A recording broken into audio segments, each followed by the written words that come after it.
Mesdames,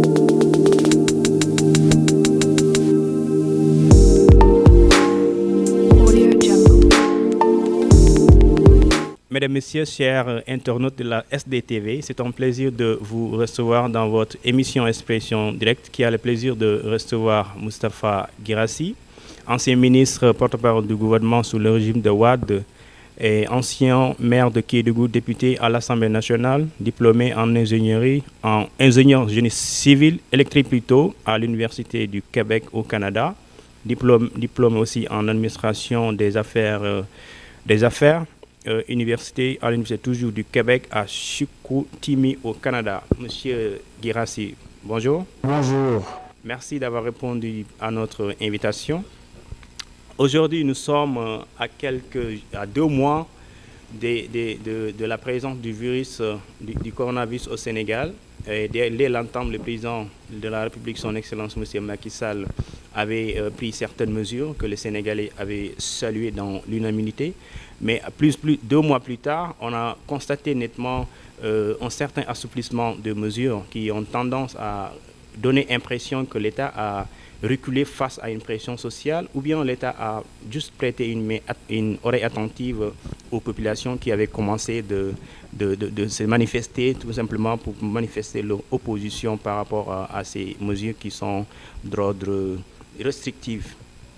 Merci beaucoup. Je voudrais commencer par ces remerciements-là à l'endroit de SD Sénégal Découverte, donc une nouvelle chaîne de télévision en ligne. Remercier particulièrement Ali Thiam qui a permis donc la tenue donc de cette rencontre-là.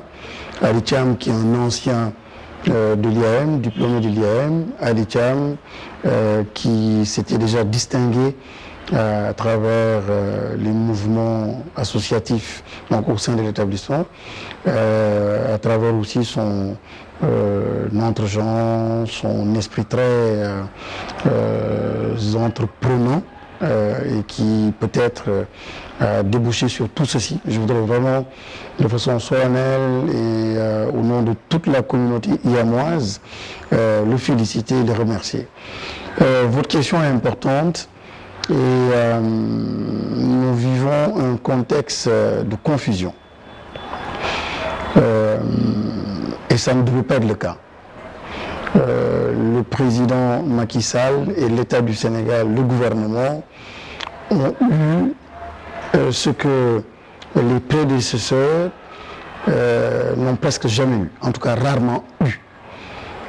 L'écoute des Sénégalais, l'obéissance des Sénégalais, le respect des Sénégalais et la disponibilité, la disposition des Sénégalais à aller partout où l'État le voulait, parce qu'on voyait à travers donc l'État, à travers son chef, donc le chef de l'État, le leader, le commandant in chief, pour justement donner les orientations qu'il fallait.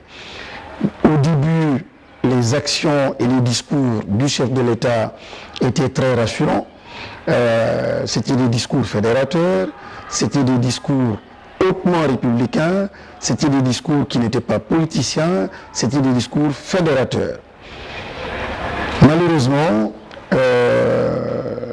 ce que nous avons observé, ce que les citoyens, nos compatriotes ont observé, c'est qu'il y a eu un effritement de cette consistance du leadership, de ce poids décisionnel.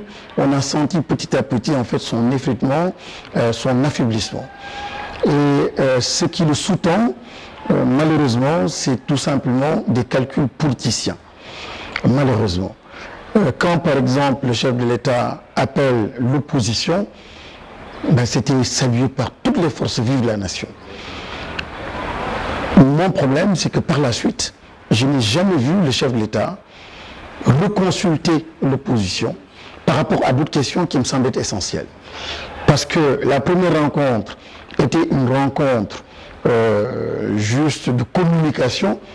Il fallait rassurer le peuple, rassurer les Sénégalais, et il recevait l'opposition, nous l'avons vu donc sous les caméras, au Palais de la République. Mais par la suite, le travail devait commencer. Travailler veut dire les rencontrer sur des questions essentielles, liées à l'économie, liées à la santé, liées à l'éducation, liées aux questions alimentaires, liées aux questions de distribution des vivres, liées aux questions simplement de management de la force Covid. Donc ces questions-là devaient être des questions débattues en permanence avec les chefs de l'État. Un calcul politicien qui malheureusement montre ses limites. Il fallait montrer aux Sénégalais qu'on joue la carte de la participation, la carte de l'ouverture, mais une fois les clichés, les photos passées, les caméramans passés, lorsqu'on pense avoir capitalisé sur quelque chose, on referme les portes et on continue de fonctionner donc à l'ancienne, avec simplement ses amis, avec sa bande donc d'amis, et malheureusement un pays ne se gère plus comme cela. La situation est complexe. Dans le monde, elle est encore beaucoup plus complexe dans des pays africains, des pays pauvres comme le nôtre. La situation est complexe d'un point de vue sanitaire. La situation est complexe d'un point de vue économique. La situation est complexe d'un point de vue social. À tout point de vue, la situation est complexe. Quand on fait face à de pareilles situations, il y a une seule attitude à avoir, c'est l'attitude très responsable, l'attitude politique mais pas politicienne, et l'attitude vraiment d'être dans une posture où chaque talent, chaque intelligence dans votre pays, vous essayez en fait de capter cette intelligence-là pour globalement favoriser l'émergence d'une intelligence collective. Et c'est avec cette intelligence collective, pour des décisions collectives, c'est en ce moment que vous pouvez espérer transformer positivement les choses. Malheureusement, on a vu en fait que les décisions étaient prises en solo. Donc cette page-là, qui avait bluffé tout le monde, qui avait impressionné tout le monde, de enfin un président très ouvert, qui parlait à Sonko, qui parlait à Guirassy, qui parlait aux autres. Je dis aujourd'hui, malheureusement, on voit qu'il y a une rupture de dialogue dans l'effort de réflexion, dans l'effort de concertation et dans l'effort de prise de décision collective pour justement amener le peuple sénégalais à moins souffrir de cette crise-là, de cette pandémie. Donc, c'est regrettable. Et nous avons vu aussi les limites d'une décision qui était une décision politicienne, prise il y a quelques semestres ou quelques mois, c'est-à-dire la suppression du poste de Premier ministre. On voyait bien que c'était des calculs politiciens, mais à l'époque, on disait bien que la complexité, encore une fois, des décisions, la complexité de la situation que nous vivons, un président de la République, même si nous sommes dans un régime présidentialiste, il fallait quand même un tampon, il fallait un chef d'orchestre, donc un Premier ministre, pour une coordination beaucoup plus importante, beaucoup plus efficiente des activités donc, du gouvernement.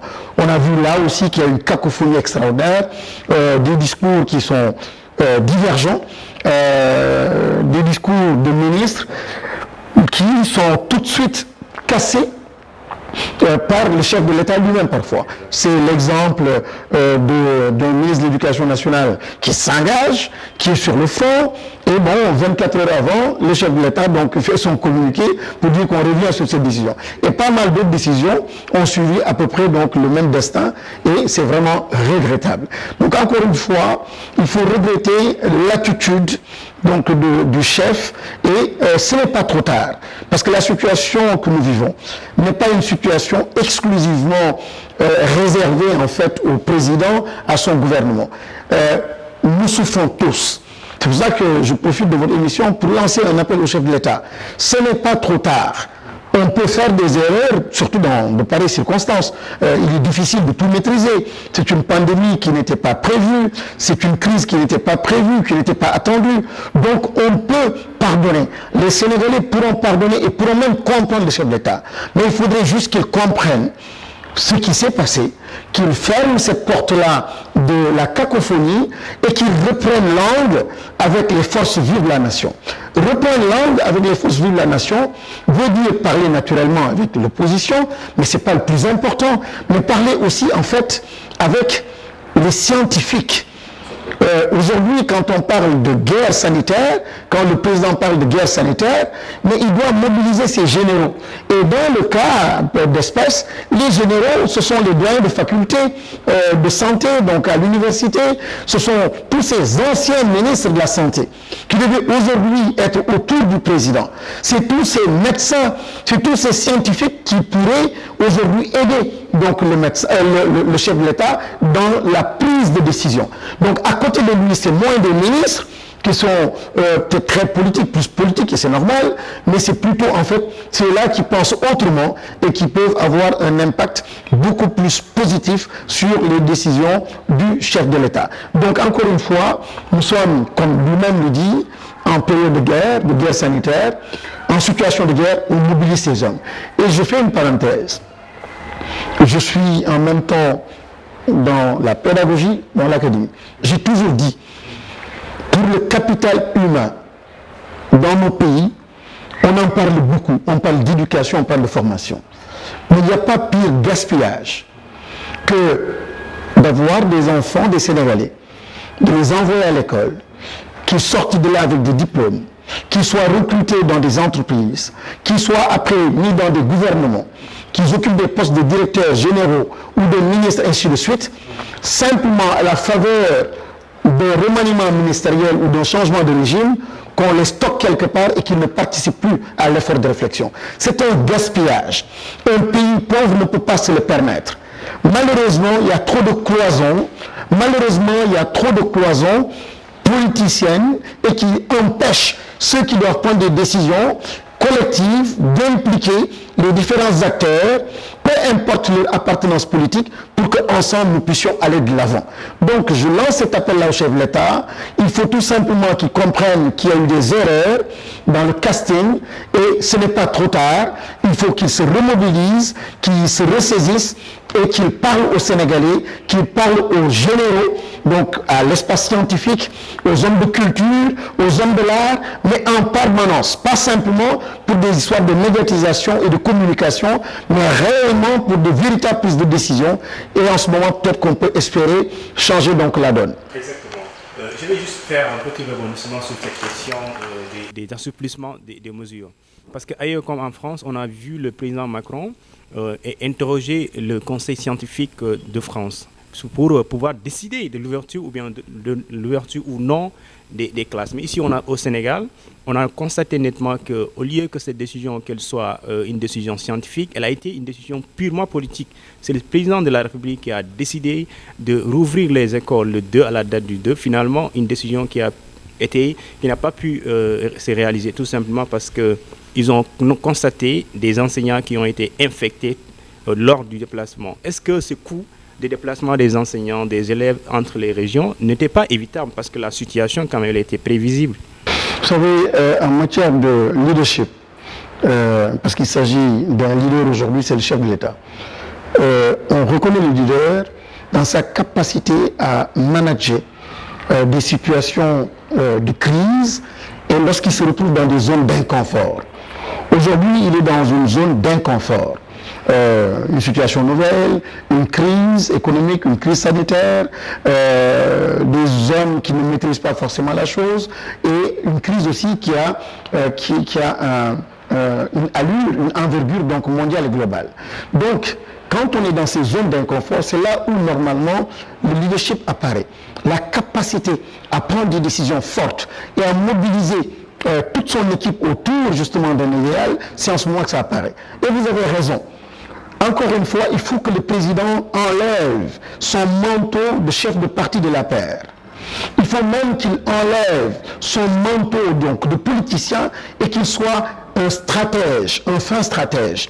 Mais vraiment qu'il conjugue avec l'histoire. Il a une opportunité extraordinaire de faire l'histoire de ce pays et même de faire l'histoire de l'Afrique.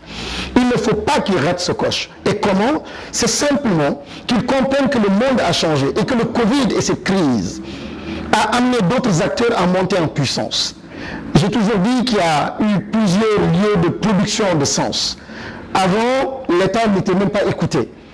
Les jeunes n'écoutaient pas l'État. Les religieux n'écoutaient pas l'État. Les bonnes femmes n'écoutaient pas l'État. Mais rarement on a autant écouter l'État. Donc les derniers mois, et on attendait toujours la sortie du chef de l'État parce que c'était une sortie qui était importante. Il ne fallait pas perdre cela et malheureusement, il l'a perdu. Mais ce n'est pas trop tard, il peut. Et nous devons tous l'aider pour qu'il reprenne encore le bateau. Sinon, le bateau coule actuellement. C'est lui le chef. Deux, il faut qu'il comprenne que la crise a fait émerger aussi d'autres lieux de production de sens. Aujourd'hui, les scientifiques, on ne les entendait pas avant. Mais un professeur Seydi, un Bousso, n'importe qui, n'importe quel jeune aujourd'hui, citoyen, compatriote, connaît en fait ces figures-là scientifiques. Et il y a quelques mois, quelques années, il n'était pas en fait bien connu. Donc c'est pour dire que le sens, la signification des choses, le leadership, il est éclaté et on peut le retrouver dans ces domaines. Il faut donc que les chefs de l'État puissent aussi écouter de façon plus organisée, mieux organisée, ce cercle donc des scientifiques. Et encore une fois, il ne s'agit pas que du professeur Seydi, du professeur Bousso ou Mboup, il s'agit bien sûr de toutes ces personnes-là, de tous ces acteurs, dentistes, le corps médical entier. Je pense qu'il y a moins ces anciens ministres, ces anciens acteurs dans les différents cabinets, il faut absolument les mobiliser. Donc il n'a pas réussi, il y a cette cacophonie. Il y a eu ce changement de date par rapport justement à la rentrée. Nous avons été différents des autres pays dans le processus de prise de décision, simplement parce que nous sommes encore restés, malheureusement, dans cet univers très politicien. Et encore une fois, je connecte la question à une question très politique. Je supplie, je demande à tous ceux-là qui aiment le chef de l'État, qui respectent le chef de l'État, il faut supplier le chef de l'État, il faut qu'il se prononce par rapport en fait à ce troisième mandat. Il faut qu'il décline, qu'il dise à tout le monde qu'il n'est pas candidat. Et s'il n'est pas candidat, il a un boulevard devant lui. Il avait répondu quand même. Non, c'est toujours pas clair. Je pense qu'aujourd'hui, en tout cas moi c'est le conseil et la recommandation. Le chef de l'État doit fermer la porte à toute autre ambition. De se présenter comme aux prochaines élections présidentielles ou à la prochaine élection présidentielle et ça lui ouvre la grande porte de l'histoire pour prendre des décisions qui ne seraient pas politiciennes. Le processus de prise de décision serait plus assaini, plus propre si on le détachait de cette question-là, de la problématique du troisième mandat. En déconnectant le processus actuel de gestion de la pandémie du troisième mandat, le président serait beaucoup plus libre. Il prendrait des décisions pour les Sénégalais. Il prendrait des décisions sans calcul politicien. Et aujourd'hui, ce qui s'impose à lui, c'est cette attitude-là, hautement responsable, hautement déconnecté en fait de tout calcul politicien pour parler au nom des Sénégalais et pour les Sénégalais. Décider au nom des Sénégalais et pour les Sénégalais. Mais toute autre décision entachée de calcul politicien où on ne veut pas trop blesser, on gère un électorat, on prend une décision économique pour ne pas, etc., le risque, c'est ce que nous sommes en train juste de voir. Okay. Mais quelqu'un qui n'a pas peur de perdre une élection ou de gagner une élection parce que ne se présentant pas à une prochaine élection, ces décisions sont épurées. Et aujourd'hui, les décisions du chef de l'État doivent juste être épurées. Et c'est vraiment un compatriote qui s'adresse au chef de l'État en lui demandant simplement d'épurer ses décisions et en renonçant de façon plus ouverte et de façon plus catégorique à cette question-là du troisième mandat. Il verra lui-même qu'il sera beaucoup plus à l'aise et que pour les 2 prochaines années qui restent, non seulement pour la pandémie en question, les décisions seront plus propres, mais pour le reste aussi, il permettra au Sénégal d'être sur une rampe de lancement extraordinaire. Ok, mais revenons un peu sur ce qui peut être comme conséquence de ces assouplissements, parce que demain, le 7 juin, le transport interurbain va reprendre son cours. Ça veut dire que les déplacements seront plus en plus nombreux. Donc, il sera un peu difficile pour l'État, en tout cas, de pouvoir maîtriser toutes ces personnes-là qui vont se déplacer de région en région, de département en département. Même si aujourd'hui, on dit que le couvre-feu leur est remonté jusqu'à 23h. Est-ce qu'à ce niveau, il n'y a pas des risques énormes que courent les populations. Je parle des risques de contamination et de propagation rapide du virus. Je suis d'accord avec vous, il y a d'énormes risques. La cacophonie à laquelle nous assistons, le processus de prise de décision très peu efficient, très peu efficace, installe un danger partout. Dans les écoles aujourd'hui, heureusement ou malheureusement, donc cela a été arrêté, stoppé net, mais c'est une catastrophe. Avec les transports urbains, même si économiquement ça peut permettre justement une relance de l'activité économique, mais quelque part aussi d'un point de vue sanitaire, il y a des risques énormes. Alors, les deux étaient conciliables. Les deux étaient conciliables, c'est-à-dire que on pouvait bel et bien reprendre le transport interurbain, mais aussi gérer simplement le protocole donc sanitaire pour amoindrir les risques, les limiter. Mais pour cela, encore une fois, il fallait justement, dans le processus de prise de décision, mettre en place une intelligence collective, une décision collective, embarquant tout le monde, impliquant tout le monde. Et là, c'est certain qu'on aurait quelque chose de beaucoup plus épuré et de beaucoup plus intéressant. Donc, je suis d'accord avec vous qu'il y a un problème. Malheureusement, c'est parti. C'est demain, hein, ça va démarrer.